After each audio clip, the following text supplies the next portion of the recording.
Okay, so hi everyone, welcome to our mental health panel from Beyond Resolve, Georgia and Tennessee. We'll be touching on a few issues here, de-stressing during tournaments, abnormal eating habits, and other things. If you have any questions, just drop them in the chat at any time, or you can unmute yourself and we can get started. So do all of the panelists want to just introduce themselves? Yeah, for sure. I can start. Hi, my name is Andrea. I am from California. I'm a student at Yale studying ethnicity, race, and migration. And I coach middle school and high school debate, PF and LD, a little bit of speech at a couple different teams. And when I was in high school, I mostly did LD, policy, oratory, parley, but I really dabbled in everything. And I was a quarterfinalist at TOC as well as top 30 my senior year in LD at NSDA Nats.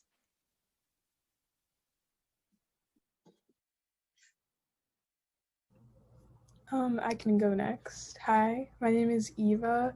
I go by she, her pronouns. I'm actually a junior in high school right now. I debated in CUDL and AUDL in middle school, and in high school I debated LD and PF at Columbus High in Columbus, Georgia.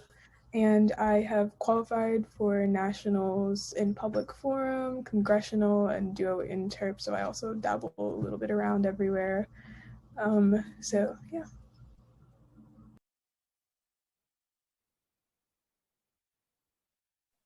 I can go. Hi, I'm Sarah. In high school, I debated public forum and Congress for 3 years, and I qualified to nationals in both of those events. And now I am a student at Vanderbilt University. Hi, I'm Asia. I'm a current junior in high school in North Carolina. I go to Durham Academy, and I do congressional debate. I currently have 8 TOC bids, and I've qualified twice to TOC and NSDA. I go by she, her pronouns, and yeah.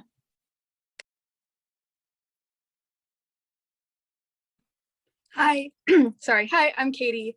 I go by she, her, or they, them pronouns. I am currently a sophomore at Smith College in Massachusetts. I debated for Brentwood School in Los Angeles for 4 years.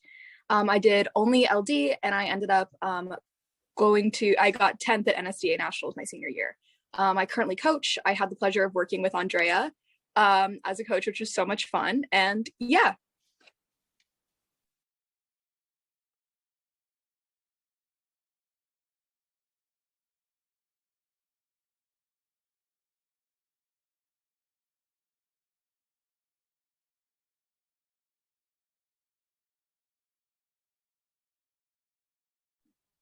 I think you might be muted.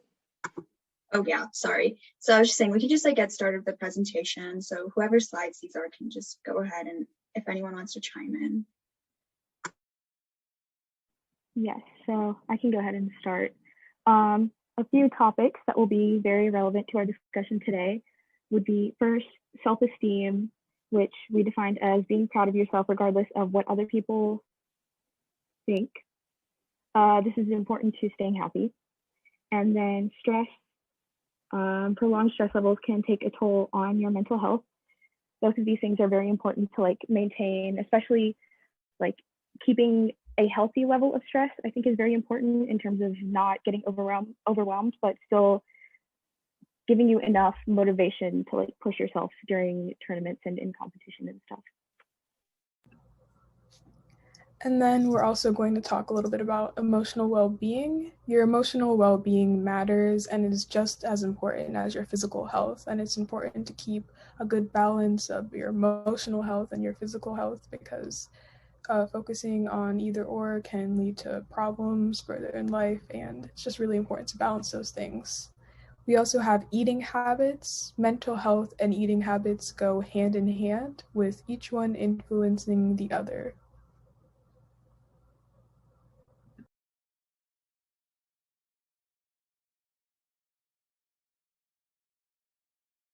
Okay, so tips on how to de-stress during tournaments.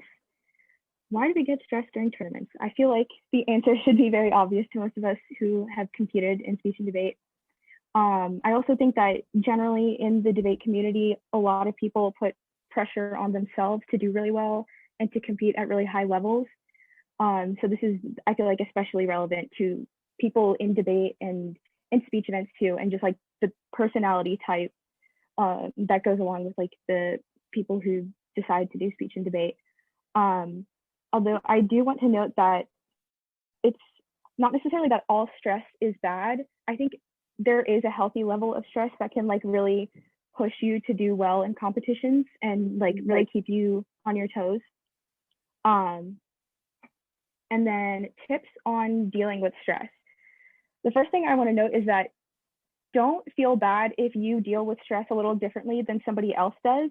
So like, I know for me personally, I'm someone who dealt with stress during tournaments by like prepping extra hard in between rounds, and that worked really well for me. But I know that's something that typically would stress the heck out of other people. A lot of people find it useful to do things in between rounds that kind of helps them get out of their head a little bit. So things maybe like listening to music. I know I took a lot of walks during tournaments. Sometimes it also helps to call someone that you know, especially someone who's like not directly involved in speech or debate, and then just talk to them, check in. Having like a good support system that you can rely on is really, really important. And then let's see, just generally being kind to yourself. Like I said, a lot of people in speech and debate put a lot of pressure on themselves. So just giving yourself space to be human and to mess up and accept that that's okay. Things happen, you're doing your best, and at the end of the day, that's really all you can do. And then as for anything that like tournaments and coaches can do to help with the issue, I think other people might have stuff to add in, potentially. Yeah, I think one thing especially for tournaments, I think there's both having a lot of so we also talked about like there's so many different things that can make up helping us and our mental health, and I think that there's a lot of things like either allowing for like a space for students who might be having a hard time to go, or like if tab can have something like that. I know that's been a thing before, and just like doing providing what debaters need to be fueled. So like having food available at tournaments can be really helpful. And I also think as a coach, it can be really helpful, especially to listen to the students, listen to the people you're coaching, because I think it's very easy for coaches to just say, oh, well, like, I don't understand why you're stressed in this scenario, or come on, you need to keep working harder because you have this big round. And like, I know for me, there were a lot of times when I would just have to like pause and tell my coaches, hey, I really can't do this right now. I can't have people telling me like that I need to continue prepping. I understand that's just not how I de-stress. And then like having a coach that was like, hey, what can we do to help you? Can we take some deep breaths? And being informed on things like that, they're just easy ways to help people de-stress, can be really helpful as a coach. But yeah, overall, making sure that you're listening and doing what can help them is the best. Yeah, I think you brought up a really, really good point in that, like, ultimately, you know what's best for yourself. And I also think that that's something super, super important for tournaments and especially coaches to understand that, like, different students cope with stress differently. Yeah.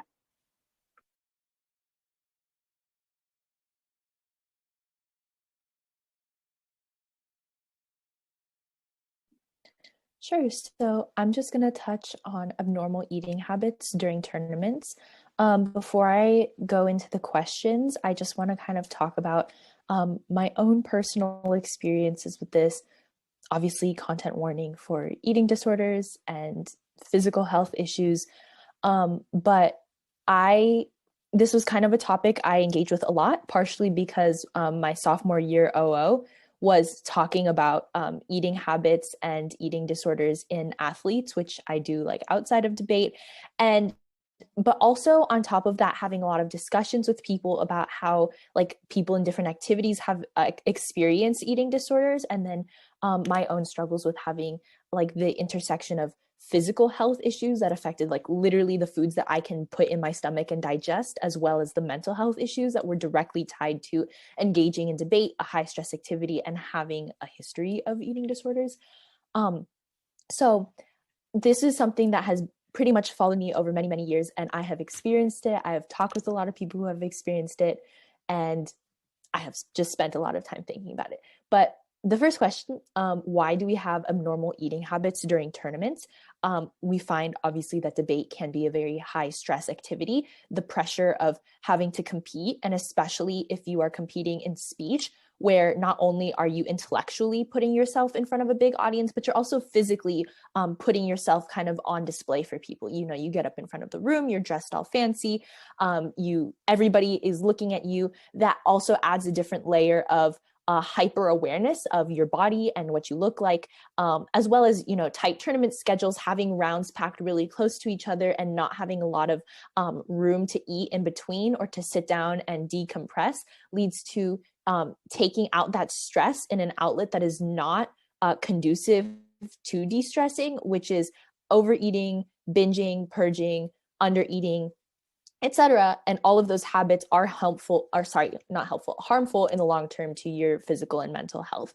So really just a litany of factors of what debate is at its core kind of creates an environment that is just a breeding ground for a lot of people, especially like disabled women, gender minorities, people of color, to be at higher risk for abnormal eating habits as opposed to people just living their regular day-to-day lives. And I understand that a lot of this changes with virtual debate because our bodies aren't as physically on display on a Zoom camera as they are in rooms or on high school campuses when we're competing at tournaments. But those factors and those stress levels are definitely still there just because of the nature of competing.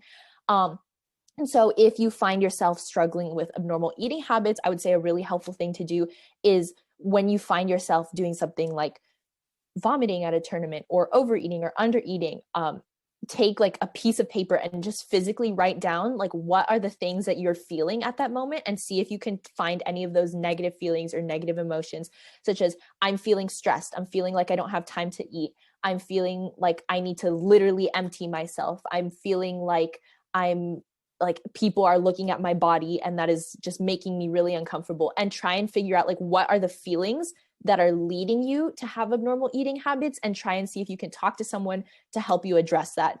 Obviously somebody that you really, really trust. How can I develop good eating habits during tournaments? This was something that was very difficult for me, especially because as anybody who's ever been to a tournament before, we know that they sell like, you know, cold Chinese takeout and like slices of pizza, and they're like, take it or leave it, right? And I have just like a whole long list of foods that I can't eat and like food sensitivity issues. And that was really difficult for me because I would go to tournaments and I like pretty much never eat pizza outside of debate tournaments, and I would eat pizza and I would be like, why do I feel so sick? Like, duh, because I'm allergic to dairy and I just ate cheese, right? So the first thing is, obviously, if you have the resources to pack your own lunches ahead of time. Like, it would be the middle of a week before a tournament when I would start planning out in my head all of the things that I would need to eat and bring with me to a tournament, like physically bring a lunchbox and a water bottle and have all of that with you so that you're not tempted to undereat or overeat. So if I would pack the food that I would eat the food that I packed because I had it there with me, but I wouldn't eat more than the food that I packed, obviously, because I had it with me. And I wouldn't be tempted to be like, you know, drinking coffee or stuff like that because I physically just cannot consume caffeine, or just like drinking, you know, eating tournament snacks or unhealthy stuff that I know mentally that I shouldn't be eating, and just putting stuff into my body that's healthy and nutritious, that's like going to nourish me for a tournament, not too much and not too little. So the first thing I would say is develop eating habits, good eating habits, by bringing the food with you and thinking ahead of time and just like anticipating that you're going to have that problem so you're prepared for it. And the second thing is just talk to someone that you really, really trust, that you know is going to be at those tournaments with you. For me, it wasn't really my coach so much as it was like a really close friend or my dad, who I am close enough with and comfortable talking to him about this kind of stuff.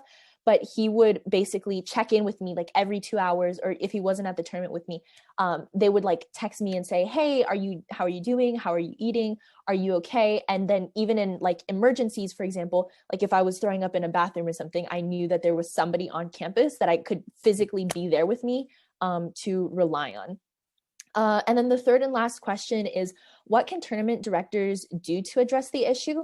I think one primary thing is making sure, if you are a tournament director, leave breaks between rounds. It is not healthy and not conducive to high school debaters who are literally children and need to have structure in their lives, and like literally need to be told, now is the time for you to eat, and like here's a block of time for you to eat, and then you can go into your next round, right? Because if you don't create that time and tell students like, don't do prep, don't do rounds, nothing, like now is eating time, then they're not going to do it, right? We've all seen this.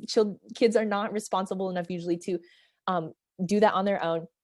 Second thing is providing healthy tournament snacks and accommodating for people who have dietary restrictions, especially for, like, I know how important food as a fundraiser can be, but what we see at a lot of circuit tournaments, which I feel like is a significantly better model, is having the food be part of the tournament fees and just providing the food for all of the students and coaches that compete, as well as making sure that there is vegan food, that you're not serving cold pizza, that you're actually serving healthy food that is nutritious and helps debaters, that you're not serving like energy drinks. Like, please, like there shouldn't be energy drinks on a high school debate campus. That is just like, that needs to end. Yeah, and then making sure that food is cheap, accessible, and healthy for all people with all dietary restrictions. And then the last most important thing is to teach judges, like in addition to judge training, to recognize the signs of abnormal eating habits, as well as coaches. So for example, things like, telling judges, don't deduct points from a kid if you see them eating in round. Like they might have, you never know if a kid is like diabetic or if a kid needs to eat in round. A lot of the times, like for my eating issues, like I would have to eat every like 1.5 hours. And sometimes that would overlap with the times that I was in round. That should not be disincentivized. If, judges or coaches notice that a kid isn't eating, they should be trained in appropriate ways to reach out to that student, reach out to their family or guardian, and intervene before it becomes a bigger problem. Is it all right if I add something too, Andrea? Go for it. Really quick. So sorry. I just was thinking about it because I think I had a kind of different experience with having an eating disorder in debate, because like that was also something that I struggled with, except a lot of my stuff was really exacerbated by the social aspect, because in the sense of like with debate, so like I had already had like an eating disorder basically since 3rd grade, and I had never really told anyone about it, so it was really never a thing that I got help with. And a lot of what happened was like, I also have other mental health problems, and I kind of tied my self-worth to a lot of people I would spend time around in debate.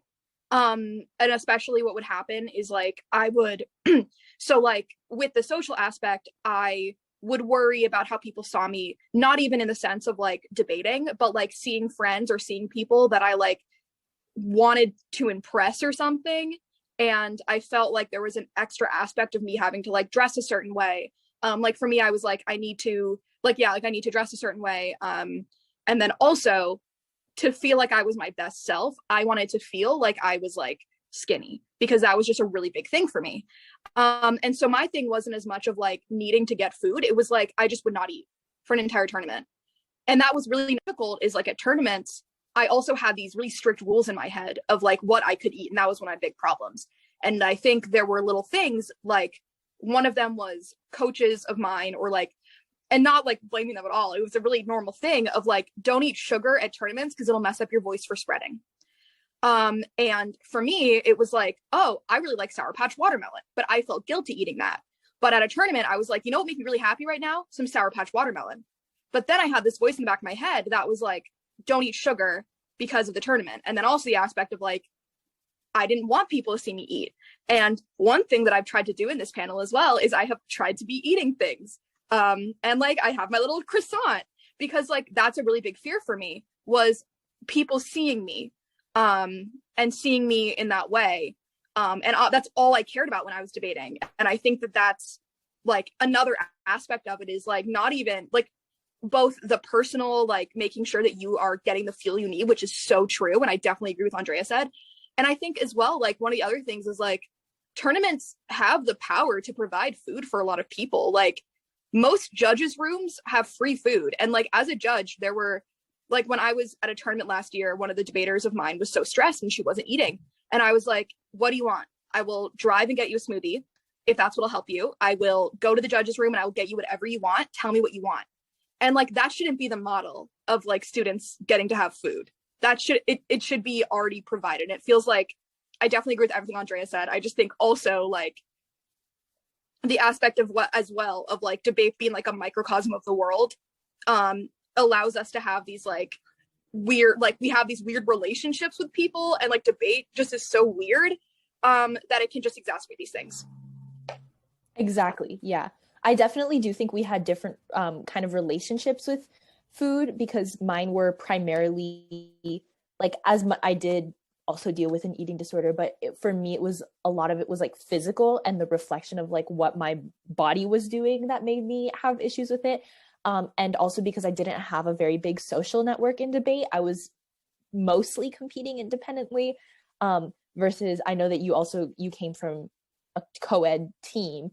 And so there were like those different social aspects, but I do think like a lot of the factors that do push debaters kind of over the edge in terms of eating disorders heavily overlap with both of our lived experiences. To add on to what Andrea was saying earlier about the benefits of packing your own food, I would also go a bit further and say that in my experience, something that has been hugely helpful is physically taking that food or snack or whatever healthy choice you brought with you that day with you wherever you go in the tournament is really important, because I'm one of those kids who has to obsessively prep in between all of my breaks because I'm worried that if I don't, something will go horribly wrong. But oftentimes we'll have 30 minutes for lunch and the round that I need to be at and then come back to after the break is 10 minutes away. So if I go 10 minutes to go get lunch and then I spend 10 minutes in eating, I have to come 10 minutes back, and that's 0 time to prep. So that for me has been a huge issue, and something that I only started doing last year for like the last 2 tournaments of the year before COVID happened was actually bringing the snacks with me in my backpack to wherever the round was, instead of just like my laptop or my legal pad or whatever. Because if you need to sit outside of that round, outside on a bench or something, and just prep because that's what you do at tournaments like I do, it's hugely important to have that food with you so that you don't feel like, oh, well, I'm just not going to eat all day because I don't want to have to waste that time having to go. And then I think I can provide another perspective. So for me, I think I packed a lunch maybe 1 time in my debate career so far, and it didn't really go as planned, but that's besides the point. I think for me, I would come to tournaments, I would get like really stressed up. Everyone around me would be getting stressed. My partners get stressed, and the only thing that would be available would be like cardboard pizza at lunch. And that's basically the last thing you want to be eating at a tournament where you're already like high stress, and then you eat a cardboard type of pizza that makes you want to throw up. It's not exactly the best thing. And I think for tournament directors, due to address this, I know Andrea said something about this, like, please provide alternate options. Please provide anything else besides that type of pizza. And because those foods are, like, at its core, those foods are not healthy in like any type of way. And I think it's perfectly fine to provide snacks, but it's really important to think about the type of snacks that you're providing. And if you're providing like a core meal that is this type of pizza that will like be so problematic for so many kids, it's really important to address that and make sure that you're prioritizing the health and the well-being of those kids at those tournaments, because they're already so like stressed. I would just say, oh, sorry, go ahead, I've already.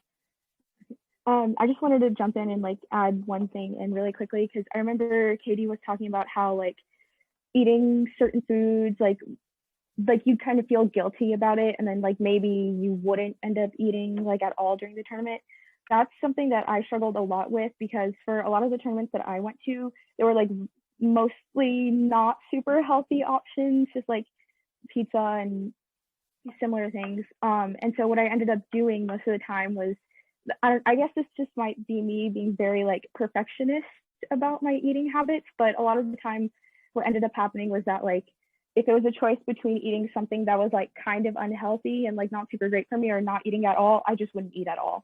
And so like short of tournament directors actually providing better alternatives at tournaments, if you're in a situation where you have to make that kind of decision, food allergies and like food sensitivity issues aside, you should definitely eat something. Like give your brain something to go off of, even if you feel like a little guilty about it. Eating something is better than not eating at all.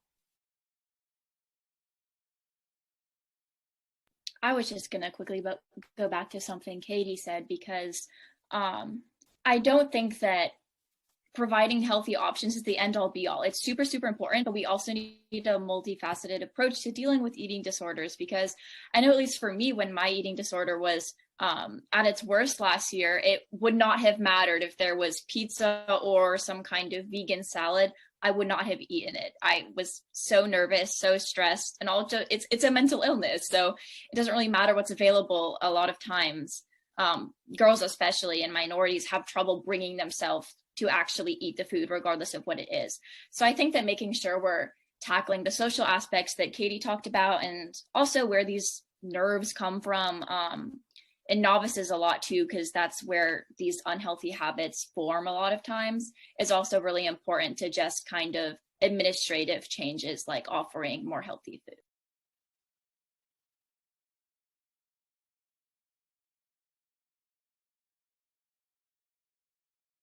Cool. So coping with team and coach toxicity. My background is largely in Congress, so I would actually defer to some of our other panelists on how dynamics specifically surrounding partner toxicity and PF kind of operate. But as to why toxicity has kind of developed on my team, most of it that I've experienced really comes from a place of heavy competition between members on the team. And I know Eva will talk about this in more depth later, but the culture of being pitted against someone else or pitting ourselves against our peers really ensures that tensions on the team are always sky high. And on my team, as to like what kinds of toxicity this manifests in, this looks like passive aggressive comments here and there with some of your closest friends, and also unnecessary fights with those friends and teammates and coaches as well, depending on your relationship. For me, that means I'm always on edge at tournaments, at practice, when I'm at home prepping and still having to deal with things in a group chat or over text with one person. And the anxiety that created for me really hurt my ability to focus on prep, as well as even physically speaking in round. And while it hurts your debate performance in that aspect, it's obviously really horrible for your mental health, which is what we're here to talk about and should be taking more of a priority. To cope with some of this toxicity, something that I've realized is super important is just being honest with your teammates and your coaches. Now, that doesn't mean you have to have some kind of dramatic heart-to-heart with your coach or partner every other day. It could really just mean checking in every once in a while to genuinely talk about what in the relationship is going well and what isn't, and just being super open about what changes you'd like to see to experience less of this toxicity.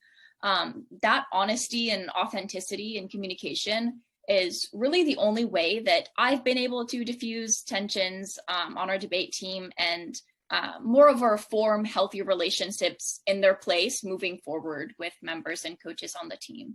As to how to speak, yeah, I think I kind of talked about that with honesty a bit. And then I'm also not really sure like where to report this, because that has not been a part of my experience. I've kind of just dealt with most of the toxicity I've experienced on an interpersonal level within the team. But I know that there are, at least at like local tournaments in my area and like circuit tournaments as well, there are like, you can file like discrimination complaints depending on the policy of the tournament. So if you feel that toxicity within a relationship has progressed to that point where you actually feel you need to make a formal complaint and potentially pursue investigatory or disciplinary action following it, I know that you can report some things at some tournaments, but I know other people might have thoughts on that.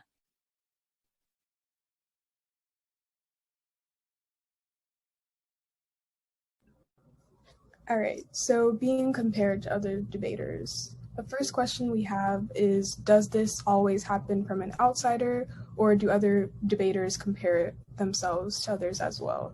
I think this goes without saying. If you are a debater, you do compare yourself to others as well. Debate really fosters this competitive nature because you're literally, I can say for PF and LD, you're literally pitted against another team or another person, and you're forced to be in this competitive arena where the outcome is either winning or losing, and there's feelings that come with that. Especially, I can say that with the winning, there's always something about coming out of a round, knowing that you won the round, that's really, that can really boost your self-esteem. But with losing, it can have the opposite effect, and that creates that comparison and that phenomenon that happens amongst debaters and amongst yourself, and especially amongst yourself. I know as a person who has in the past tied my self-worth to my number of wins and my number of losses, this comparison can, and this behavior can just foster itself. Then another question is, what aspects of the debate community cause people to compare their debating ability to others? I think I touched on those, but I think definitely the fact that at the end of the day, you come from a debate tournament, you check tab, and it has a list of like where you placed and where everyone placed in regards to you. And that fact that it's literally about, you know, placements and where you placed in the competition and how you did and how people did in comparison to you, it definitely causes people to compare their debating ability to others. I think this even happens on teams, you know. There's always a sense of, you know, who's the best on a team and you know who doesn't fare as well as other people. And this is like the type of comparison that just happens in debate, and it's something that's really hard to control. What can I do if my coach compares me to other debaters? I think definitely if you're comfortable with it, I would speak to the coach and address my uncomfortability with what they did in comparing me to another debater. But if it comes down to it and you're uncomfortable with speaking to your coach, I suggest, you know, going higher up than your coach, going to someone else within the school that you feel comfortable with. And if you don't feel comfortable with any of those options, I think it really just takes some like inter reflection within yourself, and maybe even talking to other debaters that you're comfortable with, other friends outside of debate, in order to sort of help yourself recover from that comparison, because it can be really toxic and it can come back to haunt you. And how can I discourage this trend within my team as a coach or a student captain? I think it's really important to not differentiate amongst debaters because of like their skill level or their amount of wins, their amount of losses, and how they fared. I think it's really important to encourage everyone in a manner that is like the same amongst all the debaters that you're encouraging. So you don't want to be giving more support to someone that you're not giving to another person, and you definitely don't want to be pointing out flaws that can go without pointing out. I think as a coach, it's really important to just make sure that you're not pitting debaters against each other, especially within a team. And as a student captain, the same goes for that. And I feel like maybe some people would have a little bit more to say about this. Yeah, I think what's especially interesting is like I currently help coaching.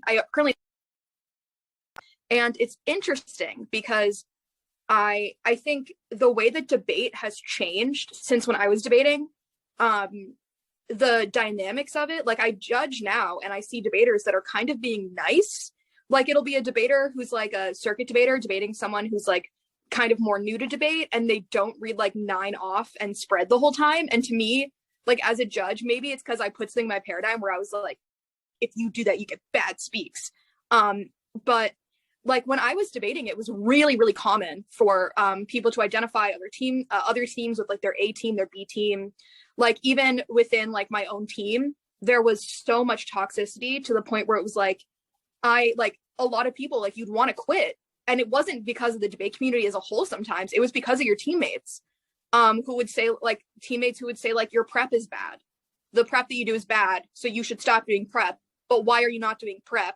You're not a good enough teammate.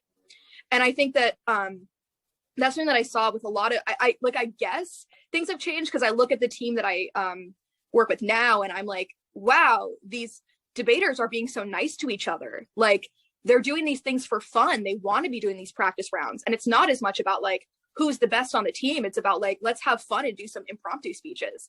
And like, that's just not a thing that would have happened when I was debating. So I don't know if it was like a shift, and I'm not saying that it's like 100% better, just a thing that I've observed as well. So I think that Eva did a great job of explaining the negative emotions that come along with losing a round or dropping it.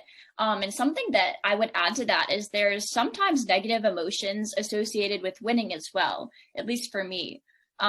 Because if you have an especially unhealthy relationship with some of your friends or teammates, beating them can have significant blowback. For instance, I'll be killing a case in round, and then my mind will wander to, if I win off of the score I get from this speech, how will that impact how I'm treated on the bus ride back to school? Or will this potentially make practice more awkward next week? And the solution I found to this is really just finding a way to build each other up on your team and be supportive of each other's wins instead of giving them passive aggressive comments if they beat you. Here I would also fall back on the value of honesty, because something that is so obscure to me, but also so prevalent on like my team and our circuit, is like people talking about how little they prep and how well they are able to do without prepping, which is just so ridiculous to me. Like, I don't know, wouldn't you want people to know that you're working so hard? I mean, like, I get it, because I'll admit to being guilty of this myself and be like, oh, I didn't prep at all and I won, look at that. And I don't understand it myself, but I have been complicit. And I think just being honest in this regard can really do a lot to combat that. So if you're saying, look, I spent an hour, 2 hours on this one case and it's kick ass, that's going to make someone feel a whole lot less bad about themselves if you beat them telling them you spent 5 minutes throwing it together in round. So I don't know, I think honesty and really just uplifting each other has worked very well in my experience.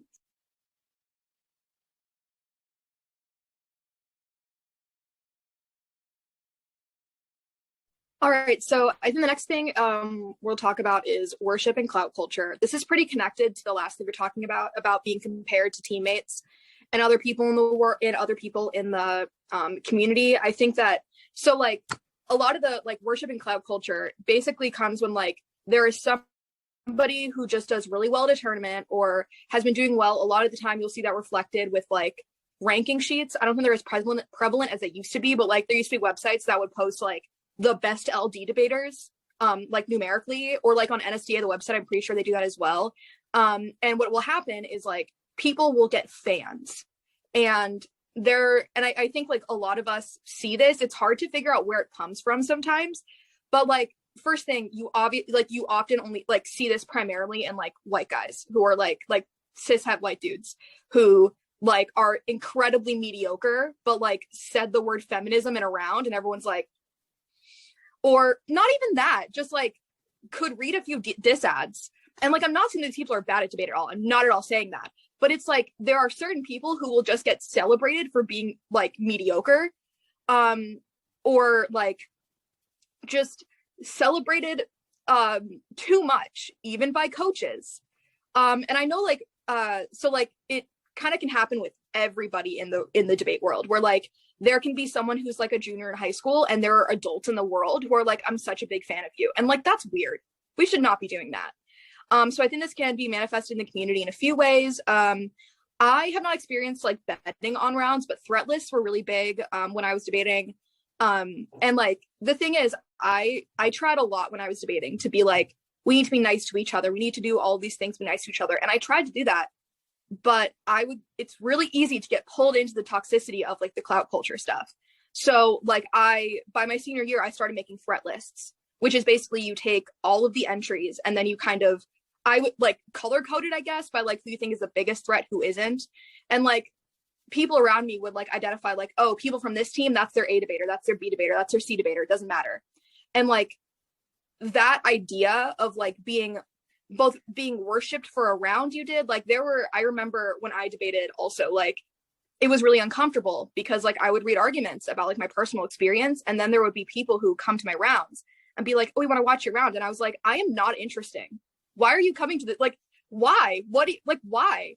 And it would just be so weird. And I think also clout culture itself can also go back to like the social aspect as well, of like how it can also be used to kind of like manipulate people. So I know like from my experience as well, like a lot of like the cishet guys that would like do really well who had the clout culture would also use it to prey on like younger like gender minorities and be like, oh, well, I'm in top lab, you're in fifth lab, but you're kind of cute. And it was just weird. And that's like a way that a lot of people would just manipulate others. And like for me as well, like that also became a lot of my problems with my eating disorder, was like I felt a need to impress these people who were like the cool kids and like so good at debate, and I wanted to impress them. And to me, the way that I felt like I could impress them was how I looked. And I think this can definitely hurt aspiring debaters, because like one, it kind of creates this idea that like there's only one type of debater that's valuable, and it's like the one that can have extreme competitive success. And like that's not always a thing. That like not everyone's gonna bid to the TOC, and that's not me being salty because I didn't bid, but like there are debaters who like just do like local circuits, and people who are in local circuits who are really good at debate but will never be like seen as like worthy enough to be considered as like a good debater, and not even in like the idolizing way, but just like it kind of forces this hierarchy, and then there's just no way to get out of it. So yeah, I think that it can definitely make people either like not want to start debate, or like newer debaters, both the whole like manipulation thing can make people want to leave debate. Also, like, I don't know, people who will have like a posse with them, someone who's like a really good debater who has like 3 coaches and a bunch of like friends who follow them to rounds and will like sit in the back of a round and watch you while you debate. Like that can make people not, like that made me not want to debate, because it would like just be me and then somebody else who was like really good, and then like 10 of their friends and like 4 coaches just sitting there watching the round, and then post rounding the judge to be like, why didn't you vote for my kid?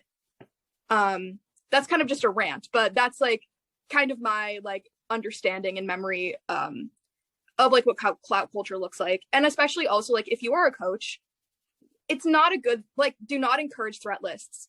I think it's really important, like we should get rid of this whole A debater, B debater, C debater.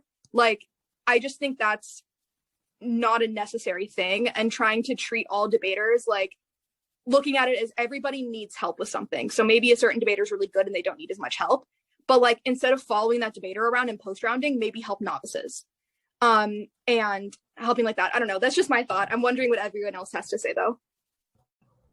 I think that A debater, B debater, C debater thing can be like especially harmful to people who tie their self-worth to debate, especially if you're called like, oh, you know, you're one of those, if you come into a round and someone already has this preconception of you that you're not like the best person on your team and that they can easily beat you or whatever, that can definitely be harmful for your mental health and your self-worth and how you view yourself as a debater and just like outside of debate, because I know as a debater it can get really easy to tie your entire life around debate. So I think it's really that's something to point out when it comes to that I don't know what it was called, the threat list. I was just gonna You're good. You can go if you want, because I went last time, so you can go this time. Oh, okay. Well, I was just going to add on something to the threat list thing. I think that a huge responsibility does fall on the coaches to discourage the creation of them. But I've noticed that now I'm an upperclassman and I have, more experience on the circuit. Lots of novices will come to me and be like, hey, is there anyone good in my chamber? Like, who do I need to watch out for? So it's not even like a formal threat list. It's not, an Excel spreadsheet that's taking into account people's past breaks and then listing them based on how well they've done. It can be just as casual as a freshman coming up to you and be like, hey, here's who's in my chamber, or here's who I'm debating. Are they good? Or who do I need to watch out for? Like, that is so normalized on my team in kind of at least congressional debate. And I didn't think anything of it really. And like the first few times I was asked, I was like, yeah, worry about this person, don't worry about this person. But I've been thinking about it more and more, and I've stopped doing that. I've stopped answering because I realized it puts incredible pressure on the novices to beat some people. And then if they don't beat the people you told them were not threats, they get really sad and really disappointed with themselves. And then if they end up beating someone who told them was really good, then, there can also be consequences to that. So I think that even as upperclassmen, we can definitely be like not encouraging threats. Definitely agree with everything that's been said. One thing that I wanted to emphasize, at least in regards to threat lists, is that it definitely promotes a certain image of a debate, or a very certain type of debate, because I know at least where I was debating, there were very different styles of public forum in the local circuit versus on a more national level. And it's not that one is better than the other. Both are equally valid styles of public forum debate. It's just that having things like threat lists and worship and clout culture in general kind of reinforces the idea that oh, you just debate on the local circuit, you must not be that good, or that's not technically a valid form, that's not real public forum debate or anything. So specifically in regards to that, I think it does a lot to discourage novices from joining and sticking to debate.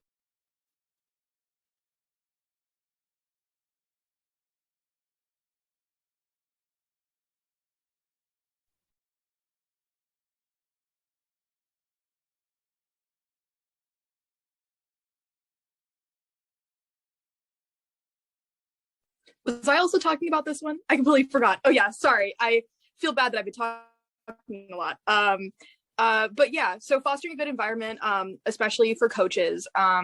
So this is something that I think about a lot as a coach. And I will also say I am definitely not immune from the whole telling a student well, actually telling a debater well, I just judged this person and I think you can beat them. I don't think that's definitely a thing that I want to work on more as a coach. I think it's a very ingrained thing. And for a lot of us who have been debaters, think about. So thank you guys for bringing that up. But yeah, I think the first thing is definitely for coaches to treat every debater the same, or with respect, in the same way that you would treat the debaters who you view as the best debaters on your team.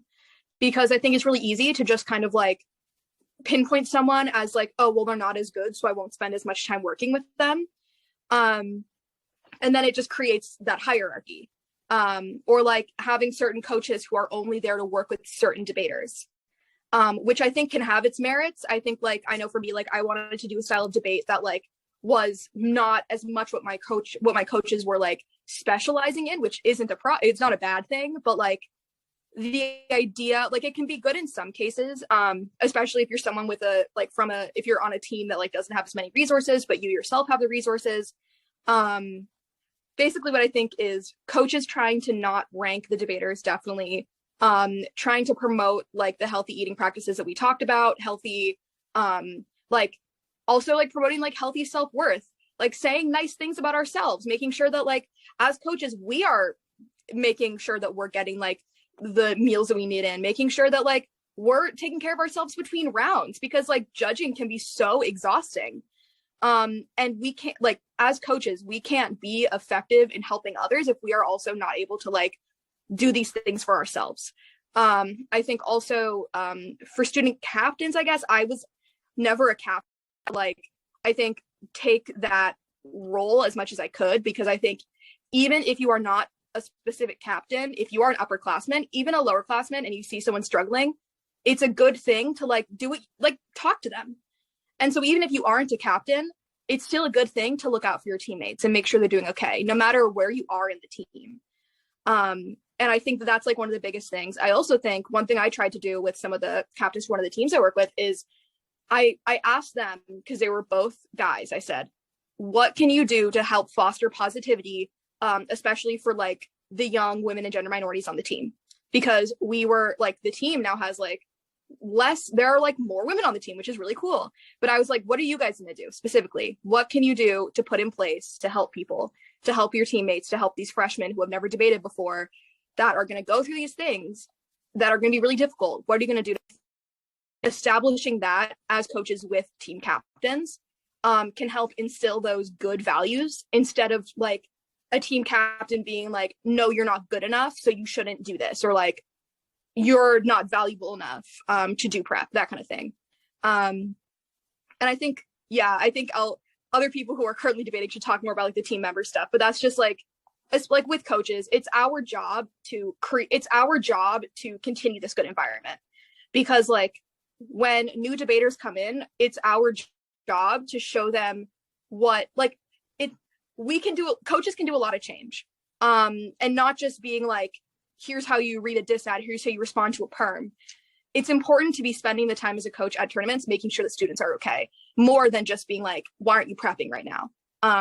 But yeah, I also said before, like making sure you're listening to your students, that's a really big thing that was like really important for me, was like having a coach that was like, okay, Katie, what do you want to do? Do you want to take deep breaths? Okay. But yeah, those are my thoughts on coaching. I'm wondering what everyone else has to say.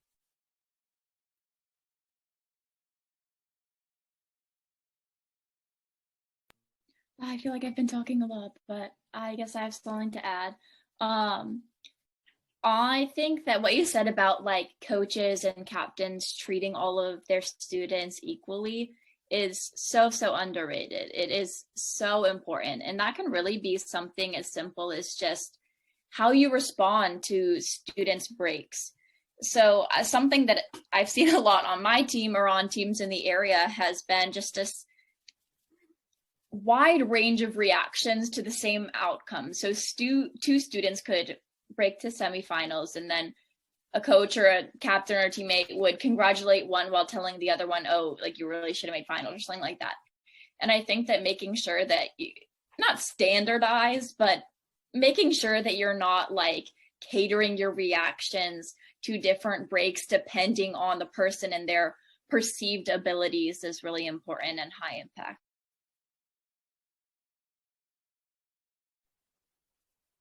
The only things that I would add, would be that like, especially for student captains, at least in my experience, I feel like I've had some captains who are like, they could have been a bit more honest about like things that they were struggling with and like mistakes that they had made, instead of like worrying about keeping up like a certain image, or like being the best debater that they could, without like showing like, this is where, like, these are my problem areas, this is what I'm working on, these are all the things I did wrong in that round. I think definitely more of that kind of stuff would be useful, especially in making novices feel more comfortable going to like upperclassmen and captains and coaches with things that they're struggling with, instead of like feeling scared that they would be judged for like not knowing something really basic or something like that. I think it would go a long way towards helping them feel comfortable enough to approach like upperclassmen and other people in debate.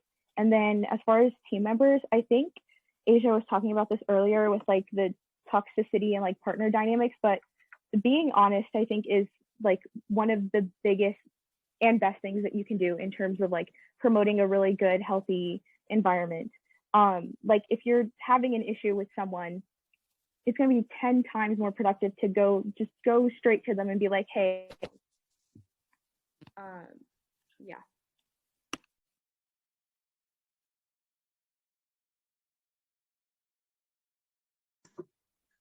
Okay, so those were all the topics that we had to cover. I just wanted to share some mental health resources with everyone. Also, National Beyond Resolve did start their Discord channel, and they do have like an affinity channel for people struggling with mental health or abnormal eating habits. So if that's anything that like anyone's interested in, that's always an option. I think the link to join the Discord is like on their Instagram.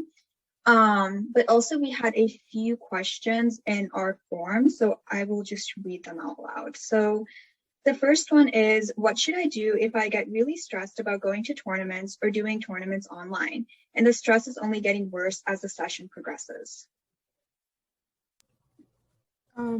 I could start off. I think it's really important to remember that it's okay to take a break. I know when you're debating, it can get really easy to feel obligated to go to every single tournament and do all the prep and spend all of your every moment of free time, you know, dedicating yourself to debate. But it's really important to also take time to yourself whenever you can, especially if, you know, if the stress just keeps going on as you keep going to different tournaments, keep doing different events, you know, take a break, take some time to yourself, find things that you enjoy doing and reprioritize those.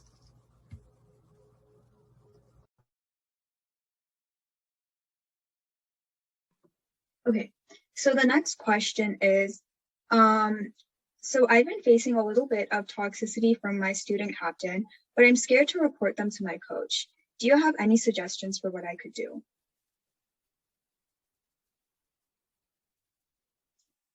Any advice? Yeah, I would think, I think for my first idea would be like, if there's another upperclassman on your team that you feel comfortable talking to, that can be really helpful. Someone maybe who's the same year as your student captain, unless if that's like the only person, I understand. But like usually if you can find another person on your team that you feel comfortable talking to who maybe is an upperclassman, might be like closer to who the captain is, you run the risk of them being like, oh, but they're a great person. But like, you know, that's not true if it's not true. And I think that finding allies within your team that can help you in these situations is really important. And then also like as teammates, make sure that like if someone is asking you for help, like it's a good thing to help. Because yeah, I think because it can be hard to like report to schools. I think that can also add like a lot of like a feeling of guilt. I know like that can add a feeling of guilt for like wanting to speak out about these things. But I think I think the best thing is like, if you don't feel comfortable speaking to them directly, and if you feel comfortable, maybe like if you have a coach you feel comfortable talking to, you can talk to the coach and tell them like, I don't want you to explicitly tell the captain that I'm upset, but like maybe can you speak to them about like being nicer? I don't know. That can be helpful. But if you don't have a coach that you feel comfortable talking to, definitely a teammate. And then if not, one of the biggest things for me was like finding friends outside, like also outside of my team that I felt safe talking to. And if that doesn't work, also parents can be pretty helpful sometimes. But there's a lot of different people in the community that want to help. And it's just about like allowing yourself to be like, okay, this is a problem. I am not happy with what's happening on this team. And then like advocating for yourself. I think finding allies is really, really important, especially upperclassmen. And if it's a situation that you feel like really, really needs to be reported or like requires intervention from your coaches or from someone else, I think it would be really beneficial to like find other people on the team who have experienced similar toxicity from like the same specific person, and then like all collectively kind of like figure out a game plan in terms of like, okay, so how do we want to go about this? How do we want to say this? And like present it to the coach and like coming up with like specific examples that you could talk about, and then probably like all going together or like choosing a few people to act as a sort of like representative kind of. I feel like that's a really smart way to go about it, especially if you feel like your coach plays favorites a little bit and might react badly to you like saying certain things about whichever person you're experiencing the toxicity with. Okay, so our last question is that when tournaments were online, it was easier for me to eat during tournaments because we had team dinners, but we don't have that anymore. Do you have any suggestions as to how I can encourage myself to eat enough in between rounds?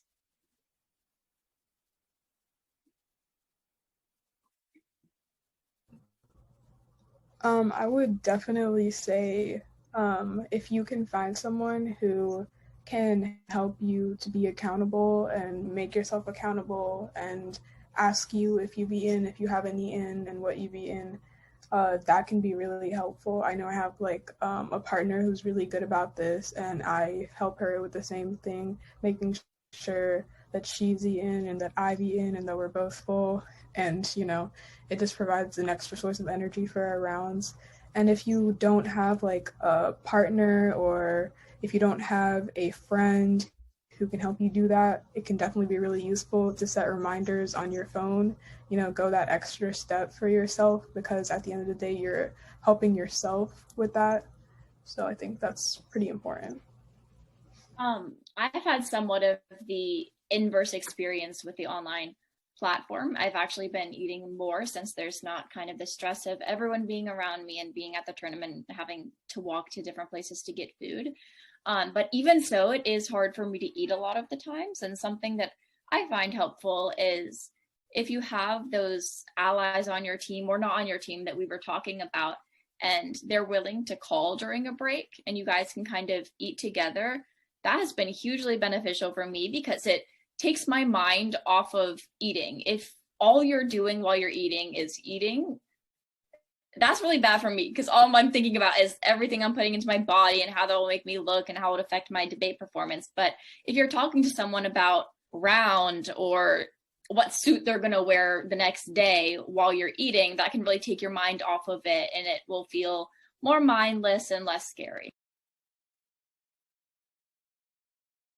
I think also like Zoom team dinners could also be a thing if that like can help be comfortable. I think like having Zoom, like little things in the Zoom meetings, I know can be really fun. Like with some of the kids really enjoy on the Zoom calls, they'll play like Pictionary in between rounds because it's fun, and they'll wait for pairings, and sometimes they'll just like play, like do something random on the Zoom call.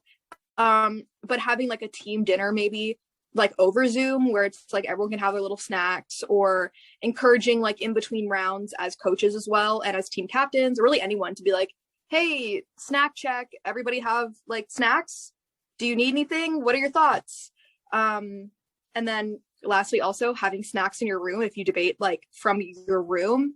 I'm really bad at like going to go get food from a place that is not my room, so that can be also helpful. Like apples make me very happy. I don't know why. Maybe it's fruit makes me happy. I have that in my room. And that even helps with like Zoom classes, having little snacks there, because it reminds you that they're there, and that can be really helpful.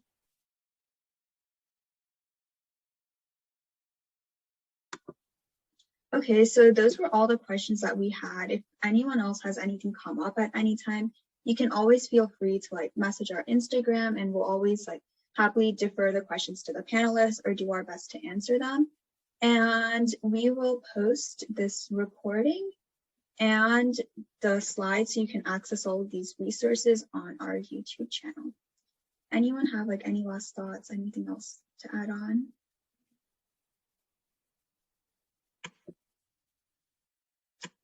Okay, sounds good then. Thank you everyone for coming, and thank you to our panelists for being here.